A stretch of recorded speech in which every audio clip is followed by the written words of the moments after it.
Jake, thank you for joining me. Appreciate you. Yeah, thank you so much for having me, Justin. Thank you for giving me your film because this film is nightmare. Like we gotta talk about kombucha. Let's talk about this Let's because do it. wow, that's all I'm gonna start out with. Wow, where did the story for this film come from? Because I know it was a short film Yeah, first, and then it turned into a full length feature. yeah. So Jeff Backen originally had a feature-length script, and I really liked the core concept. I love the idea of, a drink that makes you work yourself to death and this mysterious company. And we talked about it and we thought, what's the best way to make this thing happen? So we wrote a 7-minute short together, and then we toured. We did a festival tour with the short, and we got some great feedback. We saw what people liked, we saw what people were a little bit less into, and we rebuilt the story from scratch. We used all the same ideas from the original feature length script, but yeah, we rebuilt the story so that it would satisfy those horror beats and it would still get that core concept across. And we just wanted to poke fun at corporate culture. We wanted to do the thing that I think Office Space did really well, but make it contemporary and also make it terrifying. Oh, absolutely. Off it. I I was telling my one friend about this, and I said it's The Office meets the Belko Experiment meets Jordan Peele.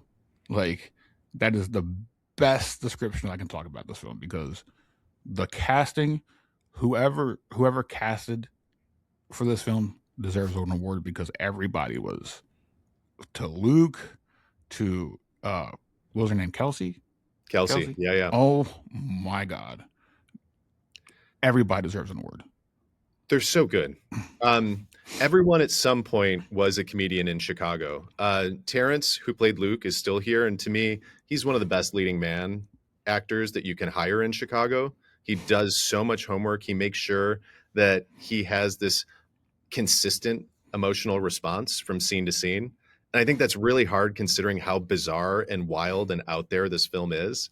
And I thought that Claire McFadden was just an excellent villain. She was great. I think she was really good at kind of keeping it contained, making it like you're not sure about where she stands on things until the very end. And then when it's time, she really lets loose and it's fun. It's fun to watch. I And yeah, they were both in Second City together. So they've worked on stage before. And that's where I think that rapport comes from. like they just felt like they were friends already, Yeah. and they were, and you just hit roll, and then it just went because I just felt the chemistry between everybody. Because one of the things I loved about your film was the story was so engrossing, and one of the things that your film really had for me was the soundtrack. The soundtrack was incredible. Like That means, yeah, like a it lot. had the like the dark, the mysterious, and then when your film really catches fire, it doesn't really let go either. Like like how did the soundtrack like come into play? Because it felt like it just meshed well with the story. The soundtrack is from two people who I've collaborated with before. One of the people is one of my best friends since I've been in second grade, Joe Sepka. He and I have been collaborating on dumb video projects since we were kids, and we still work together on stuff now. And it's great to have someone who you can just pick right up with. You have a secondhand language, and you can get those ideas out. And he's just so talented, which really helps. And then we brought on Steve Howe, who goes by the name of Black Market Harmonics. And he was someone who we worked with on another film, and he just tracked some instruments in the other film. And then we brought him on to make some original music for this. And I thought it was great. Like it was like that, like Jordan Peele, like dark, like Twilight Zone music, and that's what really captivated me in your film because it just felt like when I hit play, your film just grabbed me by the throat and didn't let go for like the hour and like 40 some minutes. Thank you Like so much. so, the biggest thing for me was the ending. Yeah. Like what went into designing when you see Mother. That's all I'm gonna give the viewers because I'm gonna need some people to write me back on like after watching this film. Like what went into the actual design of Mother. Originally, I wanted Mother to look like Cthulhu, but made of SCOBY material. And I wanted it to be that cosmic horror, this inexplainable thing where its motivations are unclear, but you know that it's powerful and it has acolytes and it has this kind of cult-like following. And um, when we got on set, the actual practical mother just didn't look right. It looked weird. It was really difficult to handle. Like the puppeteering was really difficult because of how heavy it was, and it absorbed water in a weird way. But Kyle Delso and Third Beacon came through and they created a digital version that I could overlay. And we did some animations with this guy, Luke Jen, who made that 3D model move. And it is a 100% digital replacement. We wanted to do everything practically, Yeah. but it just wasn't working. And my background's in VFX. And I told Kyle, I was like, I'm going to hop on the assembly line with you. But I think this movie, The Monster, it needs to be great. It needs to be gross. And right now, it's just not hitting right. And with a tiny budget and not a whole lot of time, I thought that they really helped save the film. They helped save that third act. And I'm so grateful for the effort that they put in. Yeah, because when he walks through the painting, or I mean the actual wall, and then you Yeah, see yeah, it, and I'm just like, that is amazing. Because I love like out of the box monster stuff like that. yeah, yeah, Like, and the fact that you said that it was digital, I yeah. I couldn't tell.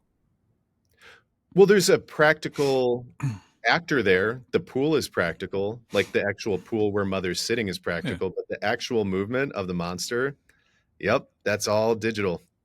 you can't even tell. That's the thing.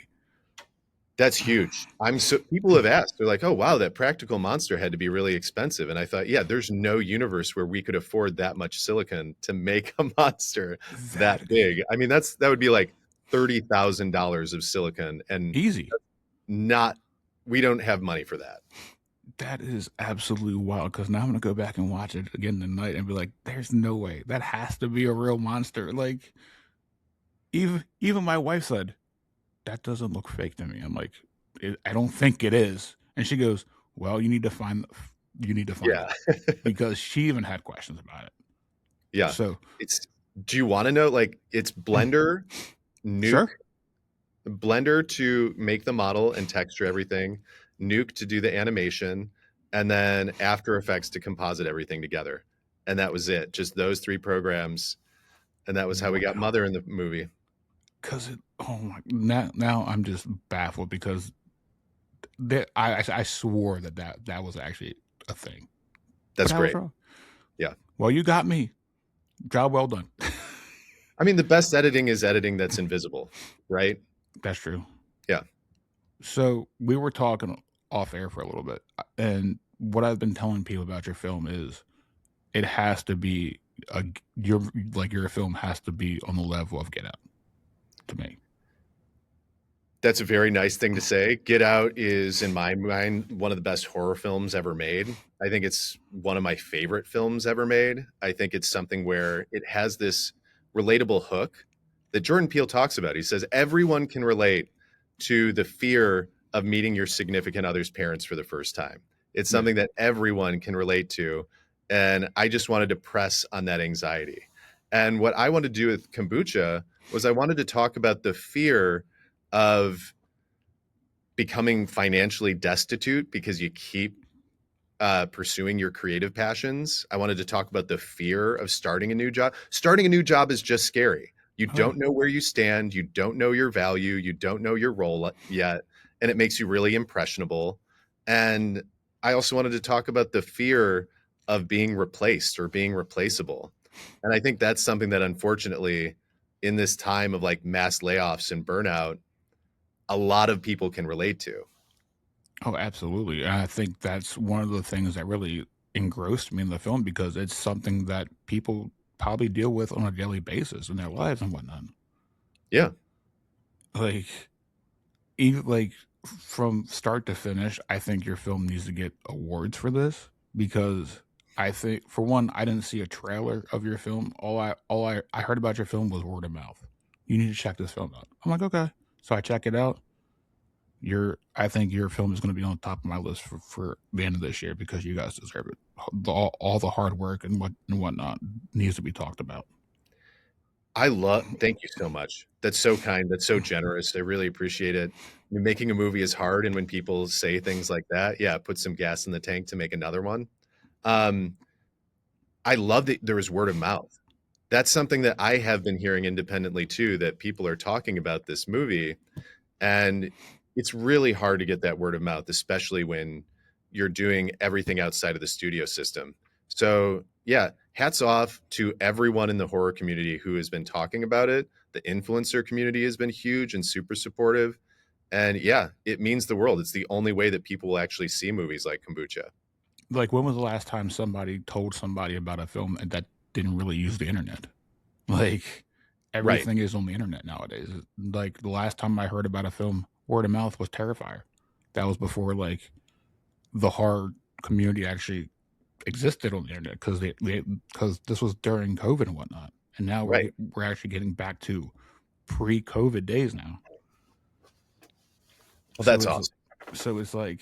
it's like old times again. Like, so my next question is this: where was this shot at? Because it looked like a major city. Yeah. So, like, can you take me through like shooting? How many days? Because this felt like a multi-million-dollar movie. Thank you very much. It was not a multi-million dollar movie. It was very much an independent film, micro budget film, but it was all shot in Chicago. So the location that we had was the Deloitte building in downtown Chicago, and there was a showroom floor. So it had all of the furniture, all of that open office decor, that look that we wanted that felt like a startup because they want people to rent entire floors of their building. So they already put all the furniture and everything in there because I knew we weren't going to have money for set decoration. So we were able to use this amazing location, and shout out to John Conney and Take Care Productions for securing some locations, which I thought they looked good. Um, and we had 15 days to shoot, and it was pretty fast. That's not a whole lot of days for a micro budget film. And I thought that, I mean, we didn't get a lot of takes. We just kind of had to do oneers, like try to get an entire scene in one take. And our actors just had to be on right away. They had to be off book right away. And it would have been fun to be able to play around with some things and try to get some different kind of emotional responses. But I think considering the limitations, we still got a really solid story in the limited time that we had. Oh yeah, it didn't feel like 14 days. Like, it felt like an actual production of a Hollywood film to me. Like, I could not tell that this had a micro budget at all. That's awesome. That's great. So, Well, yeah, we're hoping that we can do this again. And I hope to collaborate with a lot of the same people. It's because we had a great team. so you're telling me there's going to be a sequel? I'm telling you, there's probably going to be a sequel. Right now, Yes. we're starting fundraising for the sequel, so we'll see where that goes. But it's good to hear that people actually want to see more.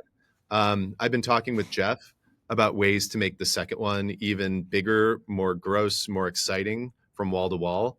And we have some things up our sleeve, which I think will do that.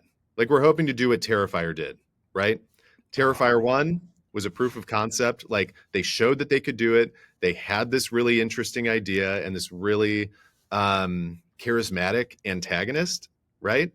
yeah. And then I think the second one, they really honed it in into be something that was really entertaining, really watchable, and built on the success of the first one. So I think that's what we're hoping to do. Oh, I will take a kombucha 2 and 3. So just tell Great. me where to throw my money at because Yeah. I think we got a really good franchise here. I think there's a lot to explore. This idea of something that ferments you, that changes who you are fundamentally. I also think that there's a lot of different ways that you could do that. I don't think it needs to all be in an office, and I think the second one won't take place in an office.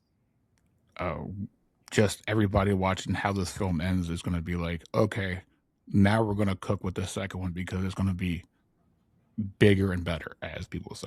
Yeah, Because we already know it's out in the world now. We just got to see the after effects now. Yeah.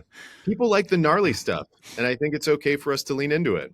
And I think people really like the jokes, and I think I might have been a little bit timid to let humor take over in moments, but just being in the theater and seeing people respond to "Let me circle back to you" on that was such a joy. I mean, people cracked up at a handful of moments, and I think it's okay to, try to blend these genres a little bit.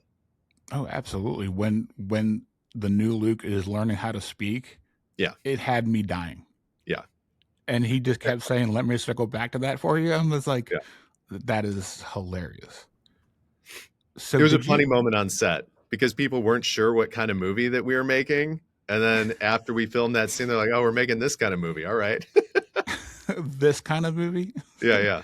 Like, I think that was like a Jordan Peele moment in that film because that is something exactly like what Jordan Peele would do. Like, That means the world. I think what he does is he takes these familiar things and makes them strange. That's what my favorite kind of art does. Like, sometimes I think, we can get bogged down in the subtext of what we're trying to create, and I think that's okay. But I think I wanted to make a movie that would sit with you after you watch it. Like, I wanted the experience to be entertaining enough, but I wanted the takeaway of some of the language that we use in corporate work, some of the corporate speak, to feel weird and uncomfortable. And I just wanted people to think, uh, am I like Slimy Luke? Is my entire purpose in life to create value for a corporation? Is that my number one goal? Is that my legacy? I'm waiting for the email that you get that somebody second guessed their office job because of your film. I have received those emails and I feel bad, but I just also you can do both, right? You can have the sustainable office job, but also not give your entire self to true because if I were you, I would have been like, "So, do you have a drink that you're drinking every day by any chance? it. Is kombucha on tap at your office? Does it look like this?" And then you send them a picture of kombucha, Yeah, which would just be funnier. But that for you to get emails about their jobs, you're doing the right thing here because I think this movie can basically blow up because you have something original, and that's one of the reasons why I wanted to talk to you. Your film was original, and I just fell in love with it. thank you so much. That really means a lot. We took a big swing. It is not like other movies. It is not a standard slasher. It's not a standard body horror. Um, it really is. It's truly a bizarre film. It's a bizarre concept, and I'm just so thankful that people are responding to it. Yeah, because I just can't wait for everybody to get a copy of kombucha this Christmas because of me. That would be great. Because I'm definitely buying copies because people need to see this film. That's So awesome. where can people follow you and stay up to date with you? Because I think people are going to send you some reviews after this episode hits. Because I'm gonna be playing this movie all weekend for people. So where can That's people follow awesome. you from? At John Jacob Myers on Instagram is where I post uh, the most updates. But yeah, the kombucha film is going to be on Apple TV, Amazon Prime, Plex, YouTube. You can purchase it on YouTube, and then Blu-ray and DVD on Amazon, Walmart, and a handful of other sites. Oh, gotta get it from Walmart then. Yeah, Streaming everywhere. Kombucha now. Get yeah. your copy and write me a review and send it to our email, and I'll be happy to get it to you because I think it only goes up from here, and I really appreciate you taking your time to actually talk with me about it. I really appreciate you having me on. I love these questions. I love talking about the movie, and I'm just so glad that it resonated with you. Oh yeah, because it's living rent free in my head for the foreseeable future because I don't see any other film this year going to top that film at all. So What scene was the one that seared the most into your memory? the chase scene at the end when he's like, I'll divert him, and then when I think his name Alex, Luke's friend Alex, was that his name? The one who actually got him the job. I'm trying to Oh, remember his name. Jesse Kendall. I'm Yeah, yeah, forgetting yeah, the character's name. Yeah, yeah, yeah. yeah. Yeah, he got him the job, and he was being chased by him down the hallway, and then the camera pans up, and it's the new Luke's just waiting for them. Just the Oh, pan yeah, up yeah. is Can I talk about Slimy Luke? Like, how, because we had to do body doubles. It was crazy. what? Yeah, because, it's a doppelganger situation. We had someone who was going to be Terrence's body double, the opposite, who, like, when they're both in the same scene, you have to have 2 actors. So Yeah. our body double quit the night before that we were going to start filming, and we didn't know what to do. And one of our production assistants, who had started to build a rapport with Terrence, said, "I'll do it. Just give me the wig. I can figure it out. I'll learn the choreography. I'll, learn all my blocking beats." And shout out to Armand. Armand came through and was just there in a pinch, and he just volunteered, and it was just amazing. Like, that's just one of many stories of my crew being so bought in and willing to just put themselves out there and fix whatever problems that we had, because we didn't have a money hose to wash away those problems. Yeah, That was a body double? Oh my god. yeah. That is absolutely crazy because I thought it was just Luke. Oh, That well, is yeah, some of it was just him, yeah. but some of it was the body double. Whenever you're seeing them both, Yeah. we didn't do like the split screen motion capture, or sorry, where it's like an automated track so that you Yeah. can divide them. We would have, yeah, a body double. That is wild because I thought you went that route with that scene. Yeah. That now I gotta watch this again for the 5th time. Jake, thank you very much for joining me. I cannot wait to talk to you about the sequel. Like, I just can't wait. Thank you so much, Justin. This was great. Thank you very much for joining me. I appreciate you. Yep. All right.